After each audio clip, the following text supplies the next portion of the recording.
This is the Louie T Network. In the lab room.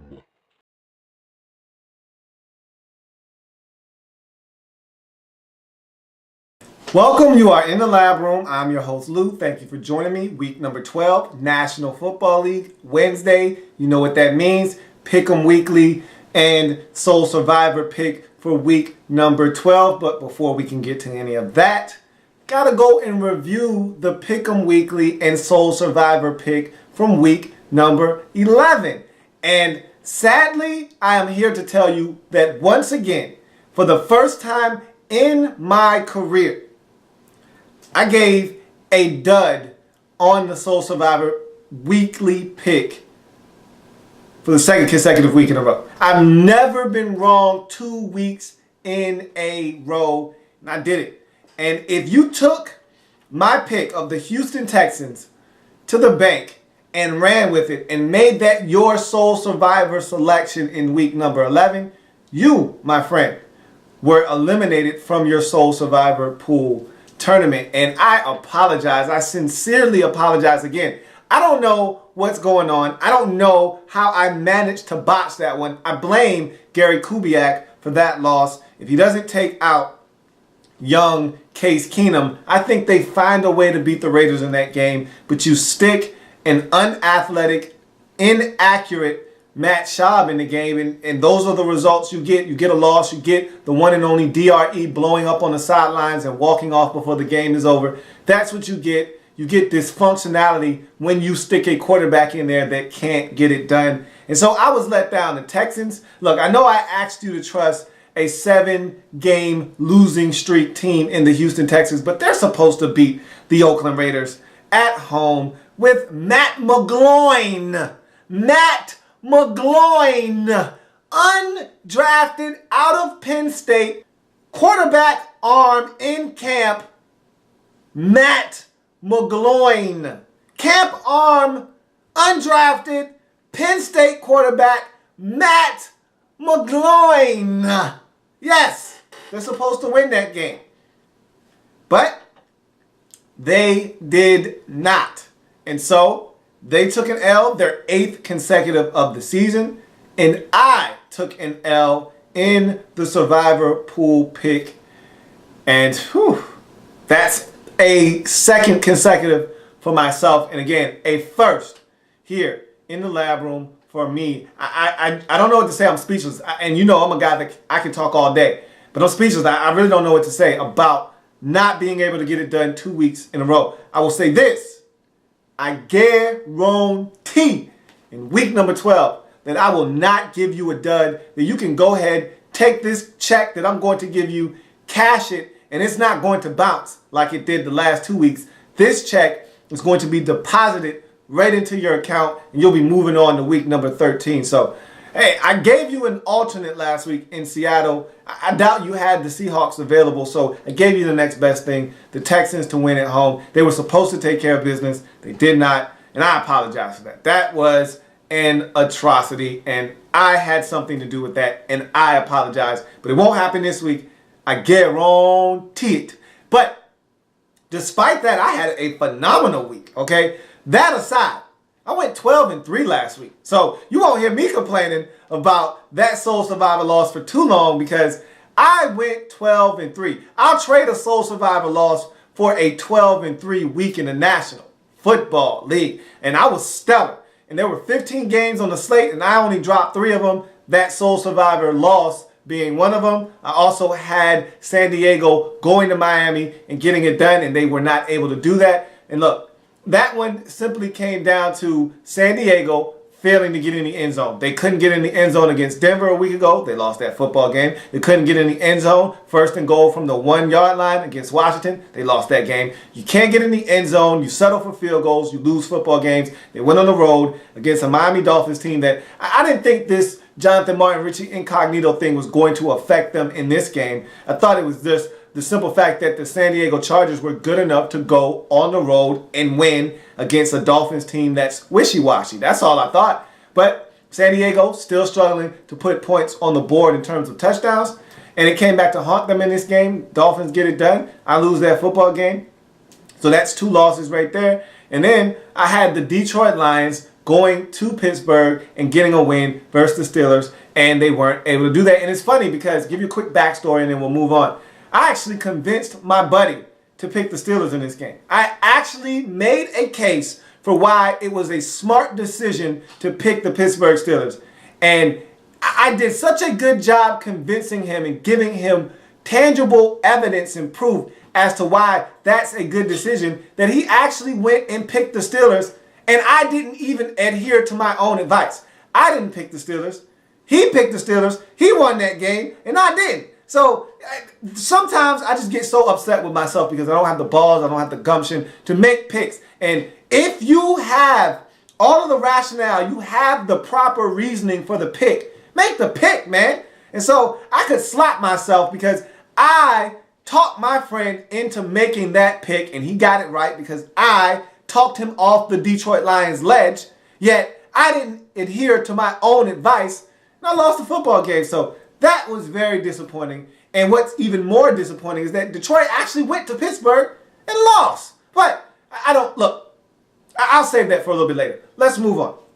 So 12-3, solid week. I knew Buffalo was going to get it done versus the Jets. I told you, those rookie quarterbacks struggle on the road, and that Buffalo Bills defense is something to see at home. That's a defense you don't want any part of in Buffalo. And so I knew they were going to take care of business. I knew the Tampa Bay Buccaneers were going to beat up on the Atlanta Falcons. Man, are the Falcons bad? Come here.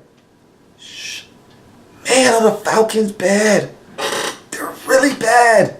And I knew the Buccaneers was going to beat them. So I got that one correct as well. I hate picking against my boys, but when you're bad, you're bad. And my boys right now, they're bad. And so I had to pick the Eagles. They got it done. I really was leaning toward the Green Bay Packers. And I said, nah, I don't trust those guys. I don't trust Scott Tolzien. If I don't know you, I don't trust you. And I don't know Scott Tolzien. I said, nah, give me the Giants to extend that winning streak out to 4. They did exactly that. So aside from those losses there, oh yeah, I went 11-4, excuse me. I lost Thursday Night Football as well. I picked Tennessee to get it done versus Indianapolis. That did not happen, as we all saw and witnessed on Thursday night. So I went 11-4, excuse me.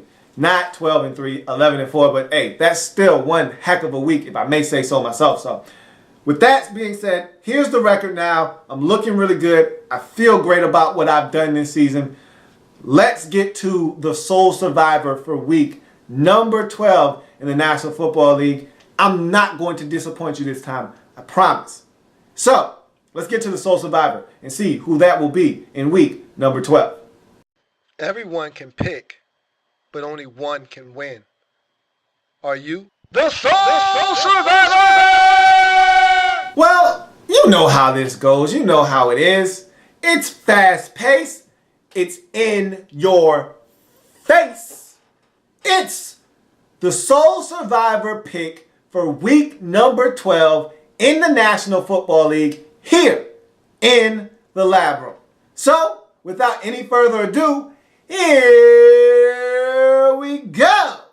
First up, Thursday Night Football. Ding, ding, ding, ding, ding, ding, ding, ding, ding, ding, ding, ding, ding, ding, ding, ding, ding, ding, ding. You don't have to go any further than that. Boom! Right out of the box. This is your sole survivor pick for week number 12 in the National Football League. Wow! Right off the bat. Thursday Night Football. And look, this is a double whammy. And you know how I feel about my sole survivor picks. I have a rubric that I follow very strictly. And I usually don't deviate away from this rubric. And that rubric states that you don't pick road teams. You don't pick family business football games. You throw the records out of the window when it's family business normally. What happens in the family stays in the family. You don't need to go picking your nose into somebody else's business. You don't go all up in somebody else's business. You stay out of their business. It's none of yours. You mind your own and you keep on moving. However, there are certain stipulations that allow you to bypass some of those things that I like to go by. And one of those exceptions to the rule is if the team just flat out stinks and the other team is superior to that team and there's not a doubt in your mind that they're going to win that game. And hence, we have that here. New Orleans Saints traveling to Atlanta to take on the Atlanta Falcons. Kate, come here. Come here. Come here, let me tell you a secret. The Atlanta Falcons stink. They're not a good football team. And they're not going to win on Thursday Night Football. Shh. Don't tell nobody. So, I feel really confident saying that the Saints are going to march in. And the Saints go marching in. Right into Atlanta and get a W on Thursday Night Football. Now, you might not agree with me, but I think we can both honestly say that the Falcons are done this season in 2013. And hey, maybe they show up on Thursday night, bright lights, and maybe they show up because it's family business, and maybe they show up because they want to beat the New Orleans Saints and stop them from winning the NFC South Division. Maybe all of those things ring true. However, they're not going to win this game because the Saints are better offensively, the Saints are better defensively, and the Atlanta Falcons are defeated in 2013. These guys have all but given up on Mike Smith in the 2013 season. So, you be a very wise man to take my advice. See, look, I understand if you don't trust me. I get it. And like I said, normally I tell you to stay away from family business. I tell you to stay away from the road teams. This is a double whammy. No whammy, no whammy, no whammy. Stop. Well, hey. This is a double whammy right here. However, the New Orleans Saints aren't 8-2 for no reason. This is a really good football team that's playing extremely good defense. They're confident, and they have Drew Brees on the offensive side of football. The Falcons are struggling. This is your sole survivor pick for week number 12. But just in case you don't believe me, let's go down the rest of the slate of the games. And again, I don't blame you for not trusting me after 2 consecutive losses.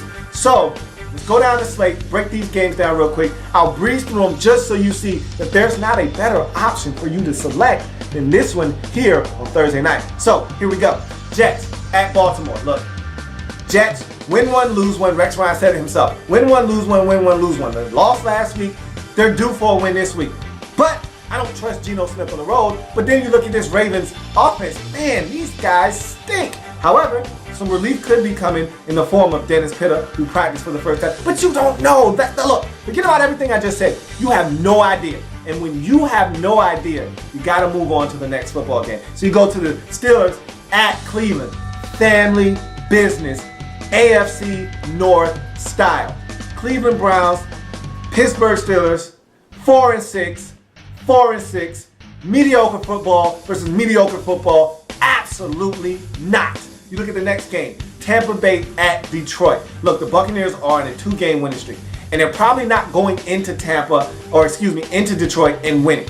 But the Detroit Lions, they're Dr. Jekyll, Mr. Hyde. You don't know which one's going to show up, and you don't know where their psyche is after that loss at Pittsburgh. No, I wouldn't do this if I were you.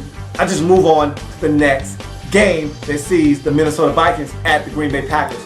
Family business. What happens in the family stays in the family. Chris Cook said, hey, the Green Bay Packers are the most vulnerable I've seen them in a long time. And he's absolutely right. Even though the Vikings don't have a credible passing game and Adrian Peterson has a hurt groin, you have no idea what you're getting from Scott Tolzien, do you? And when you don't know, you got to go to the next game. You look at Jacksonville at Houston. Look, this could be a determining factor of who gets the number 1 pick in the draft. Both of these teams stink to high heavens. Absolutely not. And to make matters worse, to pour some funky gravy on top, it's family business. These 2 teams will hurt you. Move on. You look at the next game, San Diego at Kansas City. Am I a broken record or what? More family business. If these 2 teams say they ain't did it, then they ain't did it. But if they did, well, that's family business. And you know, these are 2 solid football teams, one being a little bit better than the other, but still, absolutely not. Move on. Carolina at Miami. Panthers playing extremely hot football. Dolphins looking to stay alive in the AFC wild card race. The Panthers could be due for a letdown. You're not sure. big win on Monday night, a big win against San Francisco the week before. They could be overlooking these Miami Dolphins, looking ahead to the New Orleans Saints. It could happen. You're not sure. Once again, if there's doubt, you go without, you move on to the next game. Chicago at St. Louis. Rams coming off a bye. Are we getting the Rams that beat the Indianapolis Colts on the road by 30? Or the St. Louis Rams that lost to Tennessee at home and couldn't stop the run? Chicago Bears. No Jay Cutler. Is Josh McCown going to continue this Cinderella story?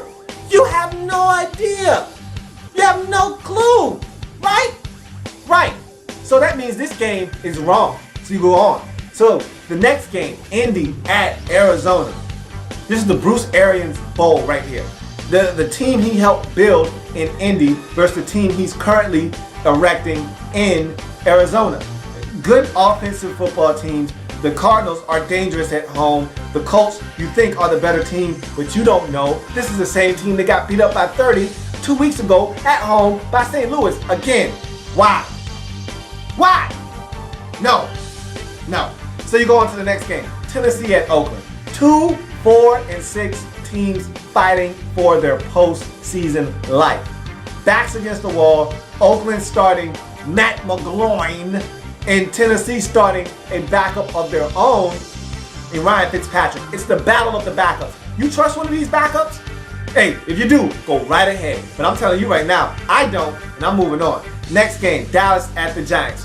Family business. And look, this is my family business. I don't have to keep my nose clean. I can get all up in this. I can be as nosy as I like. I'm telling you though, because I know this with such intimate knowledge, this isn't a good idea. The Giants are on a 4-game winning streak. The Cowboys are coming off a bye. You have no idea what the status is of half of their team. Half of their team is on injury reserve. No. No. No. You look at the next game, Denver at New England. Manning versus Brady. It's Manning Bowl like 14. Really? Really? Do I need to say anything else? Monday Night Football. San Francisco at Washington. This was supposed to be a battle of two young and up-and-coming quarterbacks. Hey, at the beginning of the season, you would have thought this would have been a marquee matchup of week number 12. Kaepernick versus Robert Griffin III. Who's going to win? Two scrambling quarterbacks that can throw it and fling it with the best of them in the league. Yeah. Now it's turned into the Redskins at 3-7 just looking to save face versus 6-4 San Francisco 49ers team that has lost 2 games in a row and doesn't have an identity. Really? Does this sound like a good pick to you? If it does, guess what? You need to wash your face if this sounds like a good pick to you. Go ahead and splash some cold water on your face and wake up. This is a bad pick. So that takes us right back to where we started at Thursday night. New Orleans Saints getting it done versus a 2-8 Atlanta Falcons team that is being beat up every single week. Is there a better game? Did you hear a better matchup? On all the ones that I listed, you didn't. Trust me on this one. I know some of my credibility has been shot, and I don't blame you for this. But I am here to redeem myself. Take the New Orleans Saints to win on Thursday Night Football. You will not regret it. You won't be sorry. I am telling you that in week number 12 of the National Football League, the New Orleans Saints are the sole survivor! Absolutely. That takes us straight to... Don't be afraid, you know what time it is. Tack on this quick extra point. Let's get back to Detroit for a second. I don't like Jim Schwartz, and I told you this before. Some of you out there may already know this. Some of you may not. For those of you who don't know, I'm telling you now. I don't like Jim Schwartz, okay? He's a hothead. And the reason why the Detroit Lions have been a very undisciplined team over the last 5 seasons is because their head coach is an undisciplined hothead. And I feel like a team is a direct reflection of their head coach. And that's why you get all the penalties and the personal fouls. Remember last year on Thanksgiving? He gets all bent out of shape because the referees make a mistake on a Justin Forsett run for the Houston Texans. And his knee is clearly down on the play. Officials miss it. They call it a touchdown. Every scoring play is reviewed in the National Football League. No need to get bent out of shape. No need to throw your challenge flag. They're going to have to look at it. They'll overturn it. No, he flies off the handle, throws the challenge flag, negates an opportunity for the referees to look at it. Touchdown stands. They end up losing that game in overtime. That's what happens to hothead head coaches.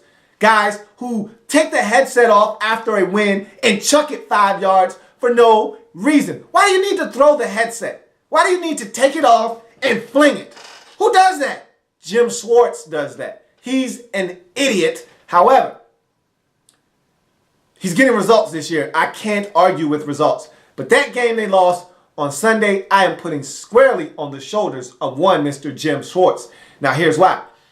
You got to take the field goal. You can't go for a fake on the road in that situation. Up 4. You need to take the field goal, go up by a touchdown. Now, could he forecast that the Steelers were going to take that fake field goal opportunity and turn it into a 97-yard touchdown marching drive that sees them take the lead and captures all the momentum in the game and sees them win by 10? No, he couldn't have foreseen that. But again, you don't put your team in a situation like that to allow something like that to occur. You take the points, you go up by a touchdown, and you make the 3-6 Pittsburgh Steelers score a touchdown and then have to score again without you scoring to beat you. That's what you do. That's what good head coaches do on the road. You want to try some nonsense, some chicanery? You do that at home. You do that against a 3-6 team like the Steelers at home. Not on the road, not when it's wet and sloppy and muddy outside and anything can happen. Not when your team has been struggling in the second half to score points.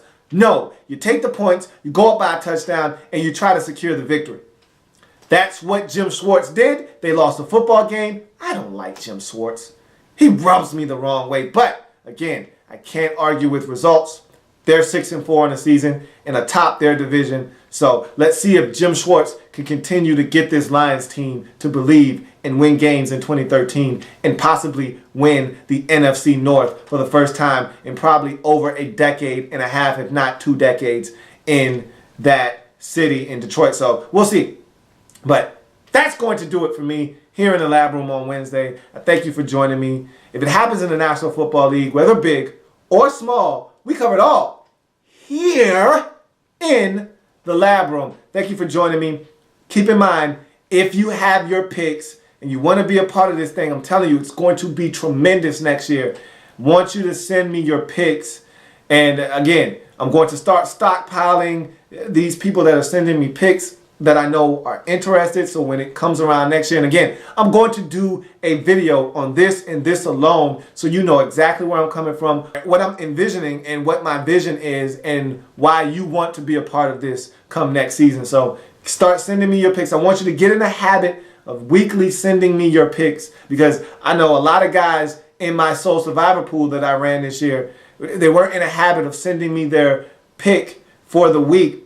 And I had to disqualify a couple of people without them even picking a team because they just didn't send me a pick. And you don't want to get disqualified or lose because you didn't send off your picks. It just doesn't make sense. So I want people to get in the habit of starting to send their picks off, get into that routine so that next year it's second nature to just send the picks off and not have a problem. So, and I want to see participation. I want to see how much, people want to participate in this because if we don't get enough participation, like I said, I just won't do it. I'll just do my Soul Survivor pool and I'll move on. So hopefully I get enough participation from everyone out there that we can get this thing going because I have a huge idea. And I'm telling you, if it comes to fruition, man, this thing is going to be so much fun. It's going to blow this thing wide open, as my man Big Q always says. So that's going to do it for me here in the Lab Room. I thank you for joining me. If it happens in the National Football League, and I know I already said this, whether big or small, cover it all here in the Lab Room. Thank you for joining me. See you on Thursday when I quickly break down Thursday